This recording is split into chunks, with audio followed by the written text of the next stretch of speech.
There's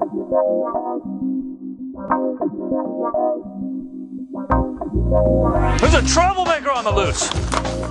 Did you guys see him? He's me. That's right. This is serious. It's time for an inbox. You guys been writing some questions. Recently did a video on the Asus Maximus formula. That's is that the something from the Roman Empire, right? Mm-hmm. No, it's not. Well, fight you. Punch you in the face. Look at me like that. I'm sick of this. Battle. All right, let's talk about what's going on in the world. First question is from Ahmed. I would like to thank you for your great work. Thanks, Ahmed. I'd like to thank you for yours, whatever you do. I have a small question about the Asus Maximus Formula Special Edition. Is it necessary to have water cooling for the North Bridge, or can I leave it without water cooling? I want to go without water cooling. All right, well, if you're getting that motherboard, you probably want to do water cooling. You can leave it without water cooling. It's got a nice heat sink, the heat pipe, even looks kind of cool. Got the little barb sticking up there. But what you really want to do is you want to go for the Asus Maximus Formula, not the Special Edition, just the Maximus Formula, because that one does not have water cooling. If you're not going to be using water cooling, that's the one you want to go with. So look for that one. That one should be online pretty soon. We'll get with the product manager. I'll give him the worst Dutch rub of his life if it's not online. All right, next question again about the Asus Maximus Formula. He says, how many pin is the processor cooling fan? Do I need a 3 or a 4 pin fan for the socket 775 processor? Well, what you need for this one is a 4 pin, but if you have a 3 pin cooler, you can use that as well. It just takes up 3 of the pins, and then the 4th one is just kind of left there all alone. I'm all alone. I'm a little pin and I'm all alone. I'm feeling a little weird now because I shouldn't have done that. Also, I noticed that in your video you mentioned that it can support a maximum of 4 gigabytes of RAM, but everywhere I looked, including tigerdirect.ca, it says it can support a maximum of 8 gigabytes of RAM. Did I say it supported 4?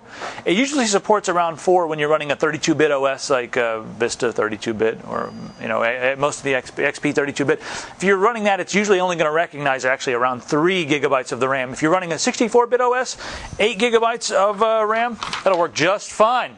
So if I did say that, that was two strike offense. All right, next question is from Nick.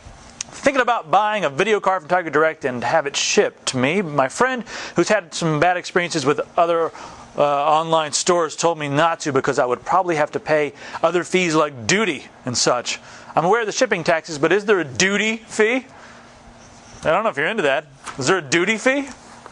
Well, if you're in the U.S. or Canada, there is no duty fee. But if you're shipping it to another country from outside of the U.S., there's going to be a duty fee, and that's going to be specific to whatever country you live in. So, and that's going to be like that from whatever store you pick up your electronics from. Is that correct, Randy? If they order from Tiger Direct CA, yeah, they don't pay taxes and duties. If they order from Canada for most other retailers, yeah, they will pay taxes and duties. All right, so Randy is the spokesman for duty. Oh, man. I'm talking about the duty tax. What's wrong with you people? Everybody's looking at me. All right, next question is from Black Arrow. Hi, I'm looking to build a gaming computer, but I don't know what kind of CPU I need. Should I go with an AMD X2 or an Intel Core 2 Duo? Well, if you already have a motherboard with an AM2 slot in there, you may as well go with the AMD Athlon X2. For the money, they're still probably the best as far as price for performance, or did I say that right? Performance to price ratio. Now, having said that, the Intel Core 2 Duos are a little faster in a lot of the benchmarks. They've been edging it out. And for right now, if you want a quad core, you can get Core 2 Quad, the Q6600. I've been harping on this one for a while because it's around the $200 to $300 range. It's a quad core, and you can overclock the heck out of it. It's 2.4 gigahertz, but people have been able to get this thing up to 3.5, 3.6, 3.7, and you've got yours at 3.2. So, I mean, even with air cooling, you've got air cooling, and he has his Q6600 to 3.2. So, if you want the best speed, probably the Core 2 Duo. All right. Last question is from Lex Youssef. Says, hey Logan, I was looking into buying two 8800 GTs to put into my machine, but I was wondering what the power supply requirements were for this card. Do they need one 6-pin connector or two? Thanks. Well, each one of those needs one of the 6-pin PCI Express connectors. And the XFX brand that I took a look at comes with an adapter that gives you on one end, it's two Molex connectors, and it goes to one of the PCI Express 6-pin connectors. So you can use that if you get those. I'm not sure what the other brands have. We can look in the box contents. You can usually find the box contents on their website and see if it has that adapter. But each card only uses up about 100 watts, about 105 watts. So the power requirements are going to be less than a lot of the other cards. I'd probably recommend at least 650 watts if you're using 2 of those things. But still, a lot of the other requirements for cards, if you're using 2 of them, you want at least 800 with some of the other cards. So that card is extremely efficient. One thing to note, it's very slim. It only uses up 1 slot, but it does run a little warm. So make sure you have a lot of cooling in your system. It's not anything outside the manufacturer specifications, but it does get a little warmer than the 8800 GTS and the 8800 GTX, around almost 90 degrees Celsius in some cases. But hey, it's a good piece of silicon. It can handle the heat, just like the heat I've been throwing at you guys. Some kind of heat, right?